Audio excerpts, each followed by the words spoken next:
hope you guys can hear me. This is me, Cruiser. Lovely New Year's Day. Sydney, very warm. Great day for a ride. Just wanted to talk about the Harley 48. And the Harley 48 is a chick's bike. Really?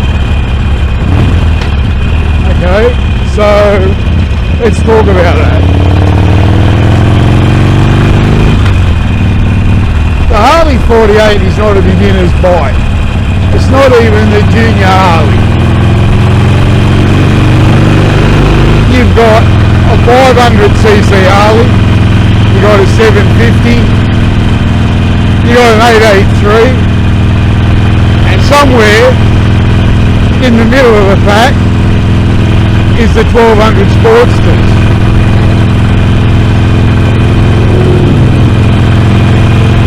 So, what does that mean? Well, I've been told like a million times, not a million times, but I was somewhere once and I was getting on my bike one night and a fella says to me, "Oh mate, that's a great chick's bike." And I went, "Oh yeah?" I said, that's unusual, I haven't heard that one before. That's pretty original. Like, so what? If you want to call it a chick's bike, then call it a chick's bike. Who gives a shit?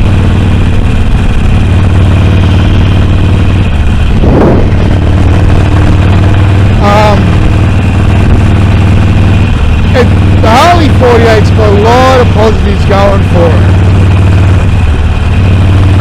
Being a beginner's bike, no, don't think that's one of them. It's a great handling bike. Yeah, we know it's got a small tank and that's one of the features of the bike.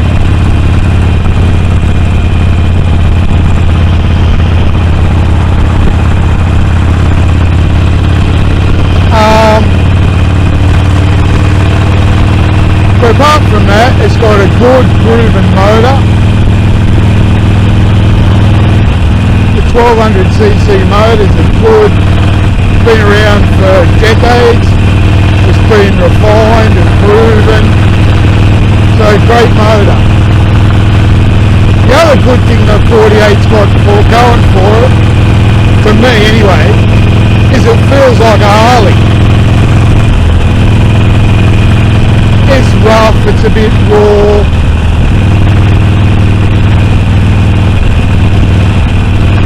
It wobbles around when you're stationary. It feels to me like a Harley should feel.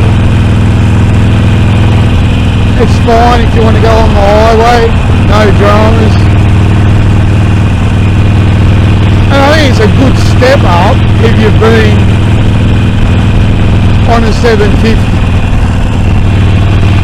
I can't see the point if you've gone on a 750 to go to an 883. I think if you've been on a 750,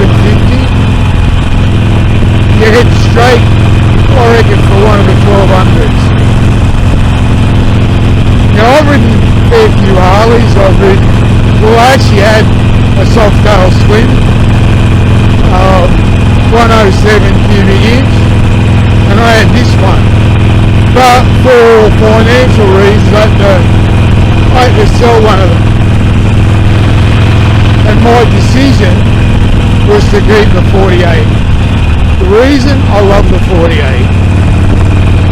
don't get me wrong, the Softail Slim is a great bike. It cornered really, really well.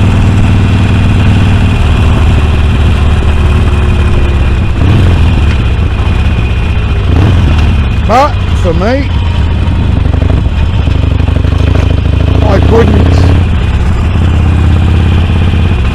couldn't not have the 48.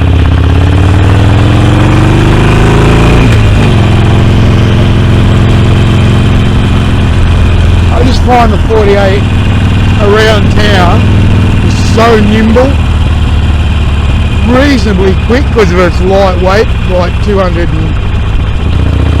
kilos.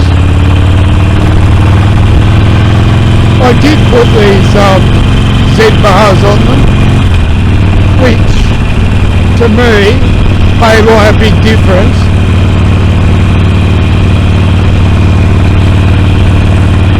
And like I said to you before, I put the crash bars on.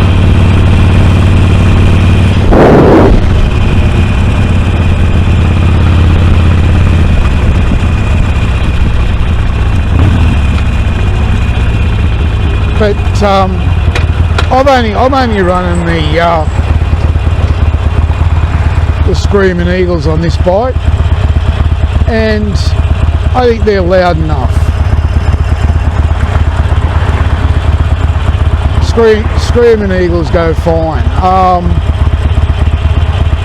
Yeah, you can put Vance and Hines on there, it will give it a better sound, but if you want an in-between sound between like the stock pipes, which actually don't sound too bad, they're probably one of the better sounding stock Harley sounds, but they're alright. But you want it like an in-between, you don't want it like super loud, but you don't want it super quiet. Then I found, just for me, the Screaming Eagles were okay. I will get a stage 1 done shortly.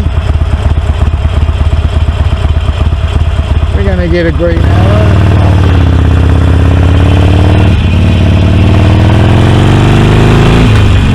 So yeah, a girl's bike. I reckon anyone who says it's a girl's bike has no friggin' idea what they're talking about.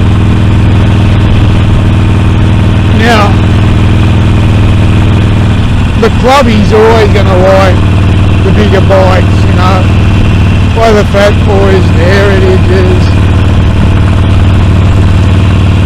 and the Softail, shit like that. They're always going to like those kind of bikes, and that's sweet, that's good. But for me,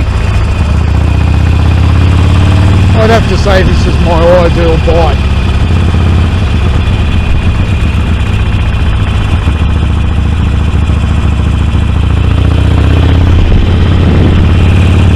As usual, I get totally friggin' lost around here. I don't know why I actually came down here. I always get lost around here, never know where I'm going. Anyway, don't matter.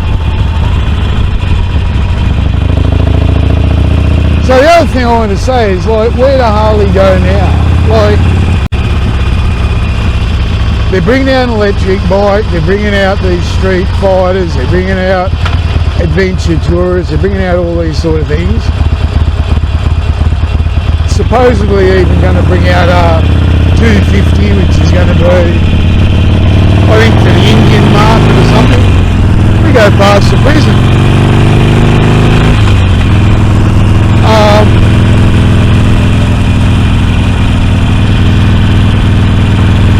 But they're going to bring out electric bikes, all this sort of shit, but where does that leave it with the bigger, heavier cruisers? I mean, like, apart from the clubbies, like, I don't know whether they sell that many, you know? And I guess the brand Harley, they've got to, if they want to survive, they've got to bring out, I guess, a whole lot of different things, to bring in a whole lot of new bloody riders. Now, I actually spoke to a dealer, and I was talking about the two lightweights. They got the 500 and the 750. The dealer said to me that they can't move the 750s. So really, like, it kind of makes sense. Why would you bother with the 750 when your next step up's an 883. Might as well go the 883, I reckon.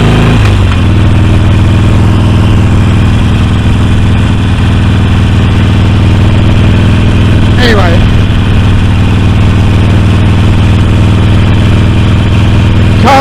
I think it's next year or something, I think Harley's got to do something for Europe or something with this current evolution mode. I think they got some fucking European standard. They got make a water cooled or something. I'm not 100% sure. So I wonder if that means even in the Sportsters they're going to get a new revised motor. Well, I mean, I'd like to see a 6-speed box. The tank is a dodgy one because the peanut tank gives the Sportster anyway it's kind of look, you know. I wonder if you could make the peanut tank maybe a touch wide or something. Probably put in another litre or two in there. Half a gallon extra or whatever, I don't know. But since the Sportster's been around since 57, I don't know. I think, like, bloody hugely popular. I can't imagine Harley ditching that bike. But then again, you don't have to go Harley. There's some friggin' hell are we here? There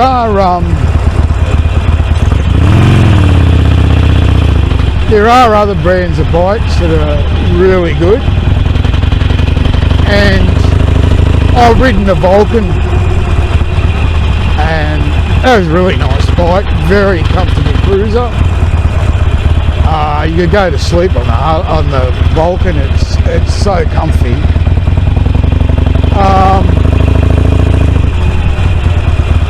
Let's pull up here for a sec.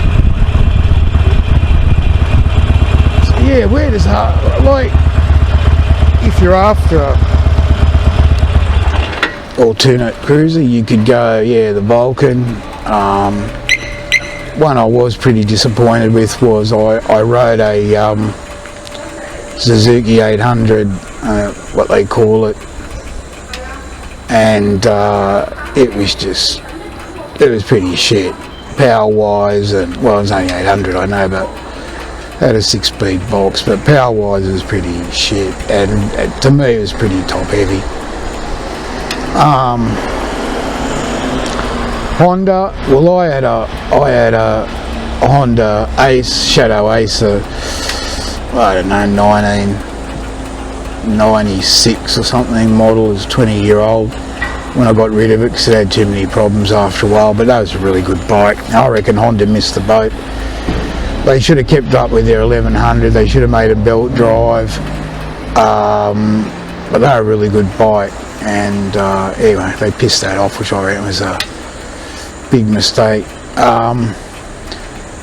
Not that I'm likely to have the money, but if I ever had the money,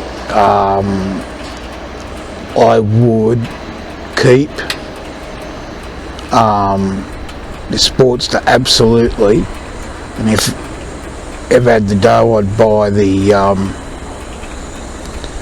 Heritage. That is one fucking nice bike.